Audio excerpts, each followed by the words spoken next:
So it's been 4 years since the first High on Life that released in 2022. I think it's safe to say that the original took a lot of people by surprise, including myself, as I wasn't expecting a cartoony FPS with funny jokes to be so fun. However, now that we have played it and everyone knows what this series is all about, how could a sequel improve upon what we got before? Would it be better than the first game, or would it just be more of the same? Well, let's talk about it. Starting off with the gameplay, at its core it's pretty much the same. You're still able to access a handful of alien guns called Gatlians who all have different abilities since they're different weapons. Some of the weapons are new, while other ones make a return. If you played the first one, then all of this should be familiar to you. I would say out of all the guns, my favorite would be the dual automatic pistols called Jan and Travis. These two are actually a married couple which can be used at the same time to pretty much shred everything. I think the devs did a really great job at incorporating how we actually get the guns. None of it is ever forced. You just play the game, shit happens, and then bam, you get another gun at your disposal. Going back to Jan and Travis, if you spam the trigger button, then you're going to do some big damage to pretty much any enemy,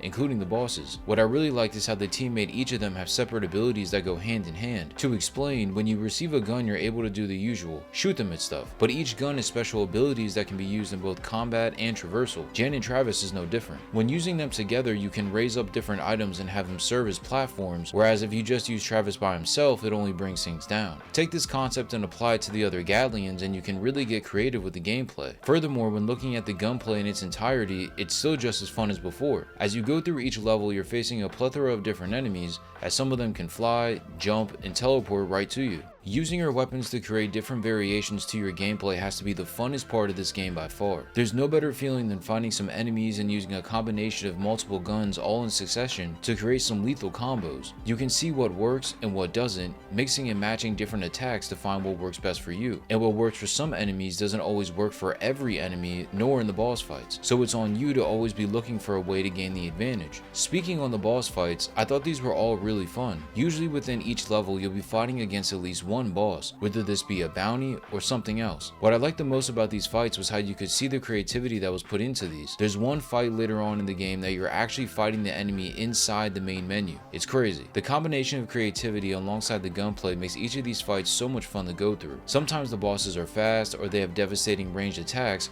or something else crazy, but you have to quickly adjust because you can die from these fights if you're not careful. One thing I thought needed more work was the stuff to do outside the main path. When not doing the main missions, you're free to roam the areas you previously explored and do things that are on your map. On the map, you have a handful of things to do in your free time. These could be finding the different lug boxes scattered around the area, tearing down all the bounty posters, giving out taxi rides, or just exploring the different parts of the city. In my opinion, the best part of this sort of free roam aspect was just exploring all the nooks and crannies of the city. I don't exaggerate at all, but the most random and funny stuff happens when you least expect it with this game if you can just find it. Like for example, I was in the city and found a kissing booth, right? So I kissed a woman in the booth again and again and again. I did it so much she called the police, then I killed the police as she was forced to close up her shop. Just a crazy sequence of events. Stuff like this can happen anywhere in the area that you're in, so just be sure to explore around and see what each place has to offer. Sadly, other than exploring, I didn't think there was a big incentive to do the other activities in each location. I think if the side stuff was more focused on actually fighting enemies rather than puzzles and finding stuff, then I might have done more. Speaking on puzzles, that is one critique that I do have. When traversing, you're going to run into a lot of puzzles when trying to progress. They may not be puzzles in the usual sense, where you have to insert a piece into a missing slot, connect this with these other things in the correct order to open this door or get across this ledge, and man did it get annoying. One thing worth noting about the exploring was the addition of the skateboard. The skateboard was a really cool mechanic that allowed you to move all over the place at a really fast speed. You could grind on rails, jump onto ledges, and reach other obstacles all with no stop in the action. Combine this with using the gun abilities and the traversal was actually really well done.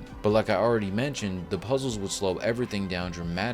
So many times I would be zooming through everything, things are going great, and then bam, I'm met with this puzzle that took me way longer than it should. To be fair, I'm a bit impatient when it comes to puzzles, but over the years I've grown to enjoy these, so I don't mind thinking a bit, but they just appeared way too much and broke up the pacing. I think if the puzzles were in dedicated areas instead of the traversal, then maybe it would have been a bit better to actually solve, but instead, they were just a pain in the ass. Speaking on the pacing, I think it's by far my biggest critique. The pacing of the game was done well most of the time, but then it would be broken up at the absolute worst moments. Usually this would be at an attempt to do a funny set of events tense or insert some comedy, but it didn't fit at all. Don't get me wrong, this game is still funny and that can still be enjoyed, but I think the problem was that I was ready to fight stuff and they wanted to stop all of that just to start joking around. I won't show the footage to avoid spoilers, but towards the end of the game at the last mission, right as you're ready to fight the final boss, you have to go through a court case. On the surface, this seems kind of creative, right? Go through a court case to see what choices you made throughout the game and tell the player that their choices matter. I get it, but I'm not even exaggerating, this case deadass went on for like 30 minutes. So pretty much you're sitting there for half an hour picking certain dialogue choices for a story that isn't even that complex to warrant a court case to begin with. This threw out the pacing completely and almost ruined the final bit of the game for me. Luckily, the boss fight was still fun enough for me to enjoy,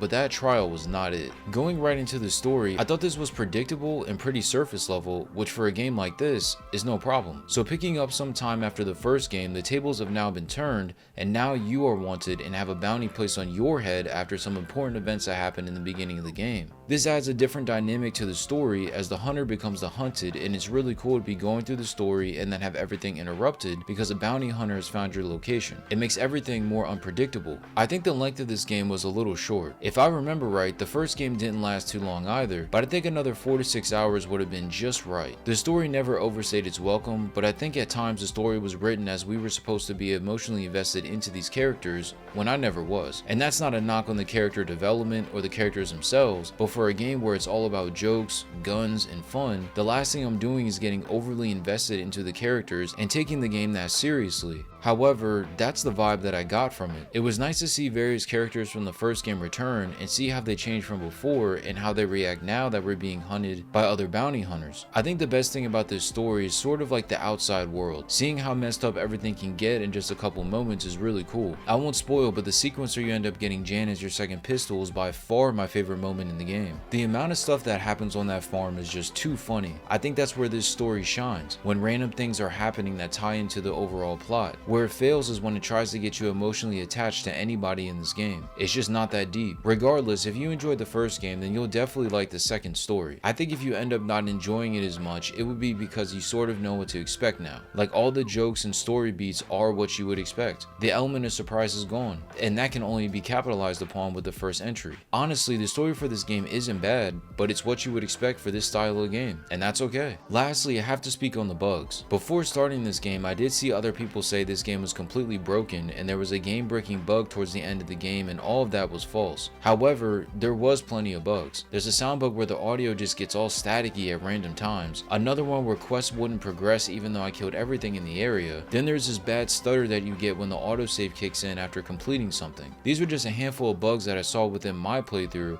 but yeah, this game needs a bit more polish for sure. Overall, High on Life 2 is a worthy sequel that expands on everything in the first. I think it goes a bit bigger and does some things better than before, but the activities in the free roam are a bit lacking and the amount of bugs this game has is disappointing. However, I do believe this game is still worth your time, especially if you like the first. So should you play High on Life 2? I would say yes. If I had to give this game a score, I'd give it an 8, and that's mainly because of the pacing issues alongside the bugs. If this game would have been delayed a little bit longer to get rid of the bugs, that would have made a big difference. Even still, I really enjoyed my time with it and recommend this to anyone who likes funny, colorful, and action-packed FPS games. If you're worried about the bugs, then just wait a little bit before purchasing, because I'm sure a patch is on the way that will get this ironed out. What did you think about High on Life 2? Did you enjoy this more than the first, or are you hearing about this for the first time? Let me know in the comment section below, and if you enjoyed this video, feel free to watch one of my other reviews right here.